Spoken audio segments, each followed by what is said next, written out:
Hola, muy buenas noches, bienvenidos a Entrevistas CMI. Colombia afronta una dura situación climatológica y climática, hay incendios forestales, escasez de agua, cuando precisamente se presumía que este segundo semestre iba a ser bañado por lluvia en todo el territorio nacional. La entidad que hace el estudio, que monitorea y que tiene a su cargo la elaboración de los estudios técnicos y científicos de estos informes con los cuales los colombianos nos informamos, precisamente es el IDEAN. Estamos en comunicación con su directora, la doctora Gislian Echeverry. Doctora Echeverry, buenas noches, bienvenida a Entrevista CMI. Hola, buenas noches.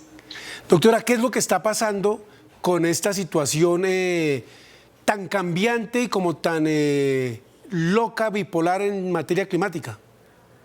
Sí, así es. Efectivamente nos estamos viendo ante una situación sin precedentes históricos en términos climáticos, que no es de este mes solamente, desde el año 2023, que cerró como el año más caliente de la historia y se consideró un año sin análogo climático en toda la historia. Y esas condiciones de 2023, que es el aumento de la temperatura media del aire y de la temperatura de todos los océanos, pues se sigue presentando en este 2024, y esas condiciones de fondo de cambio climático pues están alterando absolutamente todos los patrones y los comportamientos atmosféricos, y de ahí deriva también esta alteración en los patrones de lluvias y de temperaturas.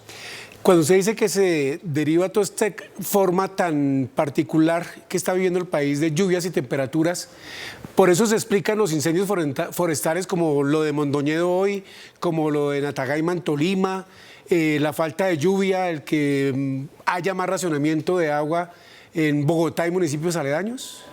Sí, así es. Y eso lo debemos entender no como una coyuntura puntual, actual, sino como algo que se viene dando y que se viene generando en el tema de los embalses. Por ejemplo, estamos viviendo un déficit acumulado.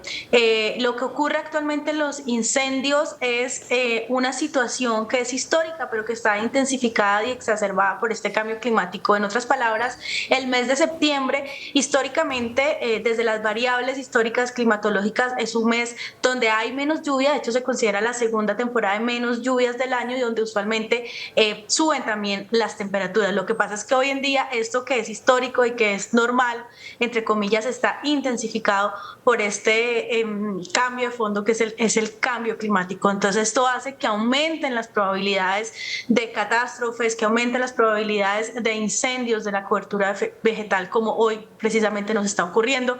Seguimos en Colombia rompiendo récords de temperatura en varios municipios, y esto ocurre en esta segunda temporada de menos lluvia, que aunque estamos viendo impactos bastante grandes, no está tan fuerte como la que tuvimos en enero, la primera temporada de menos lluvia que la tuvimos a inicios de año. Doctora Echeverry, ese cambio climático que se da, oímos hablar cada vez con mayor frecuencia de ello en escenarios mundiales. El presidente de la República así lo ha expresado en la ONU, en la COP en Egipto, también lo anuncia que lo hará en Cali, en la cumbre que comienza en octubre. ¿Qué significa y por qué ocurre esto? ¿Qué es lo que está pasando con el clima en el mundo? Bueno, sí, efectivamente es el cambio climático, es el calentamiento de la temperatura media del aire de la Tierra, y sucede por la emisión de algo que se conoce como los gases de efecto invernadero, que son gases como el CO2 y el metano, entre otros, que lo que hacen es intensificar el efecto invernadero, que es un efecto natural que debe ocurrir, pero que con la acumulación de estos gases en la atmósfera, la radiación que debería emitirse se acumula en la Tierra, en la atmósfera, y empieza a aumentar la temperatura. Es como si nos estuviéramos cocinando de a poquitos, y esto ha estado aumentando desde hace algunas décadas. Se ha intensificado mejor este efecto y han aumentado más esa emisión de gases de efecto invernadero, lo que ha hecho que poco a poco estas temperaturas del planeta sigan aumentando, llevándonos a la realidad que tenemos hoy. El año pasado estábamos ya en 1.4, superando en 1.4 grados esa temperatura media, y esto es bastante crítico teniendo en cuenta que todos esos acuerdos internacionales que se han hecho es para no superar el 1.5 grados de temperatura media a 2030, y ya en el 2023 estábamos llegando en 1.4, y el 2024 siguió la misma tendencia. Es muy probable que este año también cerremos un año bastante caliente, incluso superando el año 2023. ¿Cuál es la temperatura media? La temperatura media varía de un sitio a otro, por eso se habla de un promedio, incluso en los mismos océanos, no todos los océanos tienen la misma temperatura, pero se hace un promedio global y se habla de la temperatura en general y se habla de unos rangos. Entonces, digamos que el rango base sería como la anomalía cero, más bien se habla de anomalías térmicas, es lo mismo que sucede, por ejemplo, en el fenómeno del niño y el fenómeno de la niña, se consolidan cuando hay una anomalía térmica de 0.grados Celsius, es decir, cuando la temperatura media del océano se supera en 0.5 grados para una débil o 1 grados para fuerte, pero esa es más o menos la temperatura de cada lugar, puede variar en 20 grados, 17 grados, etcétera, pero se habla en general, en promedio, y se habla de anomalías Sí, térmicas. por eso, pero hay una temperatura promedio en el mundo. Hay una temperatura global, hay una temperatura promedio más o menos, pero no se maneja de esa manera, se maneja como anomalía. O sea, sería muy arriesgado decirte Sí, señora. 10 grados, 15 grados, 20 grados.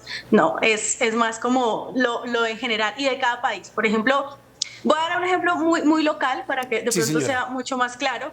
En Colombia, nosotros hacemos las predicciones climáticas y hablamos también, por ejemplo, y lo teníamos dentro del boletín de predicciones, que septiembre iba a tener unas anomalías térmicas entre 1 y 2 grados. ¿Sí? ¿Eso qué significa? Pues hay que aterrizarlo en cada región. Entonces, por ejemplo, en regiones como de tierra caliente, como Santa Marta, o regiones como Cali, por ejemplo, donde la temperatura media puede ser en Cali unos 33 grados, pues 2 grados más de anomalía significa que va a llegar a 35. Eso no significa que en Bogotá vamos a llegar a 35 grados, sino que también se puede superar en 2 grados el Sí, promedio señora. específico de la ciudad. Entonces, en cada punto, en cada lugar del mundo, esa temperatura media es diferente y se habla de una anomalía en general. De superar esas temperaturas y efectivamente y desafortunadamente lo que está ocurriendo en el país, cada día estamos registrando récords de temperatura desde el IDEAN, teniendo en cuenta que nuestros puntos de monitoreo están registrando datos de hace 30 o 50 años. Entonces, cuando hablamos de un récord de temperatura, significa que el mismo punto donde hemos medido durante todas estas décadas registró un dato que Sí, nunca señora. antes se había registrado. Y en ese orden de ideas, ¿cuál es el punto, el municipio, la localidad, la población, donde más se ha roto esa marca de temperatura al alza? Pues hay varios municipios, pero uno que ha estado marcando casi de manera frecuente ha sido en Jerusalén, Cundinamarca. También hay varios municipios de Tolima donde hemos estado superando esos récords, municipios del Huila también, donde se superan esos récords históricos para el mes. Esto también es muy importante decirlo y por eso no me atrevo a decir una temperatura puntual para ninguna ciudad del país. No hay una temperatura estable durante todo el año, se hablan de temperaturas medias, pero en cada mes del año la temperatura varía también por la época de más o de menos lluvia. Entonces, cuando desde el IDEAM hablamos de que se rompió un récord, lo hacemos respecto al mes. Entonces, la temperatura mayor registrada para el mes de enero, la temperatura más alta Sí, registrada para el mes correcto. de febrero o de marzo. Claro, pero usted tiene un registro de qué día fue, porque como la temperatura fluctúa, la más alta en Colombia. ¿Ese cuál sería, si lo tiene ahí a mano, doctora Echeverri? Estamos sacando unos récords diarios, como más o menos los 10 municipios que están superando. Al día de hoy tenemos municipios como Natagaima, Tolima, donde ha alcanzado una temperatura de 43.2 grados Celsius. Tenemos municipios como Prado, Tolima, con temperaturas de 42 grados. Municipios como Jerusalén, Cundinamarca, que ha alcanzado 41.8 grados Celsius. Récord en el mes de septiembre, en enero alcanzó incluso una temperatura más alta. Tenemos Villavieja, Huila con registro de 41 grados, Saldaña, Tolima con 41.6 grados, Cúcuta, norte de Santander con 40 grados y Neiva, Huila con 40.5 grados Celsius de temperatura registrados como récords históricos para el mes de septiembre. Y el tema de Bogotá, donde están haciendo unos calores terribles. En Bogotá no hemos registrado récords de temperatura. Esto no significa que la temperatura no esté aumentando, solo que no ha superado el récord para el mes de septiembre. Y también lo que está ocurriendo en Bogotá tiene que ver con la sensación térmica y es también por la humedad del ambiente y también porque estamos en un periodo seco. Pero digamos como número y como temperatura, desde nuestras estaciones no hemos registrado por el mes de septiembre récords de temperatura en Bogotá. Señora directora del IDEAN, ¿qué diferencia hay entre la sensación térmica y la temperatura real? La temperatura es lo que se mide en el ambiente, y la sensación tiene mucho que ver también con la humedad que exista, o sea, con la humedad que exista en cada lugar. Está muy relacionada con eso, o sea, no tiene que ver solamente con la temperatura, sino como también con la humedad y cómo sentimos nosotros esa temperatura, así que puede variar. Es decir, puede que la temperatura no esté tan alta, pero tenga, digamos, el ambiente esté húmedo, entonces allí va a variar la sensación térmica. En este momento en el país tenemos condiciones bastante contrastantes, por ejemplo, lo que está sucediendo en el Caribe con el paso de ondas tropicales, donde podemos tener un vendaval o una tormenta muy puntual en un momento, y en el resto del día o el día siguiente no continúan las lluvias, sino que ya tenemos tiempo seco y altas temperaturas. Entonces también estos contrastes generan unas sensaciones térmicas diferentes. Y en el tema de pronósticos, ¿cuándo llegarán las lluvias a la región andina, a la Orinoquía? En temas de predicción climática, bueno, en temas de pronóstico, el pronóstico es del tiempo meteorológico, que es lo que podemos tener para los próximos días.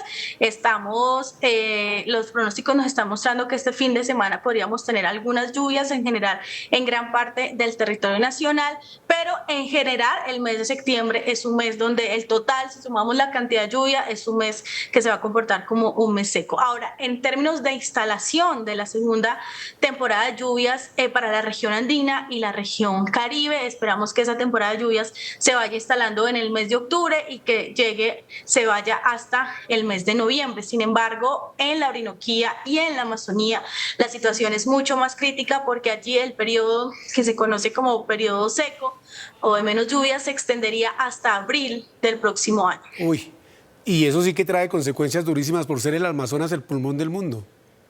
Sí, así es. Efectivamente, la situación en el sur, no solamente en la Orinoquía y la Amazonía colombiana, sino de nuestros países vecinos, en Venezuela, en Ecuador, en Perú y en el Amazonas, está bastante crítica. Este periodo seco se ha extendido, se ha exacerbado. En Brasil tenemos incendios muy fuertes, en Ecuador está en un racionamiento energético de cuenta de disminución de los embalses, y en Perú también los cauces o los caudales de los ríos están en niveles críticos. En el caso de nosotros tenemos alertas hidrológicas en el río Amazonas, justamente porque del lado de Perú no ha llovido lo suficiente.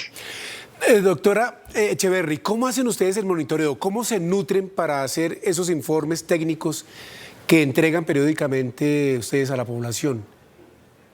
Claro que sí. Bueno, en general, el IDEAN tiene una red de monitoreo que son más de 2.700 estaciones entre climatológicas, hidrológicas y pluviométricas, donde estamos monitoreando el estado de la temperatura, estamos monitoreando humedad, lluvia y vientos en algunos casos. Además de eso, contamos con sistemas de alta tecnología como son los radares meteorológicos, que también permiten mirar, digamos, la humedad o cómo está el tema de agua. También realizamos unos radiosondeos en algunos puntos del país con globos meteorológicos que permiten hacer un perfil de la atmósfera y también permite saber si está cargada, por ejemplo, si se viene una lluvia fuerte. Toda esa información, que es el input de información, se compila el IDEAN es el data center ambiental del país, se compila en un sistema informático bastante robusto y tiene dos vías. Uno, se envía, nosotros alimentamos los modelos globales, somos el punto focal de la Organización Meteorológica Mundial y hacemos parte de las redes que alimentan esos modelos globales, y a su vez nosotros hacemos un downscaling de esos modelos y los llevamos a nuestro contexto para generar tanto los pronósticos de tiempo meteorológicos, que son los que vamos para los próximos 3 días, y también generamos modelos propios para la generación de predicciones climáticas, que son lo que va a ocurrir en los próximos 3 meses. Y toda esta información está basada, o la línea base de esto son los históricos de monitoreo del país que hemos realizado durante más de 30 años desde el IDEAN. Pues señora directora del IDEAN, muchas gracias por estar aquí en Entrevista CMI en la primera parte. Le cuento, la segunda parte va a ser con la directora nacional de bomberos, que precisamente está llegando a Natagaima, o llegó hoy a Natagaima, donde se afronta un incendio muy gigantesco. Gracias y buenas noches. Con mucho gusto a usted. Y a ustedes, televidentes, los invito a unos comerciales. Ya regresamos en la segunda parte de Entrevista CMI.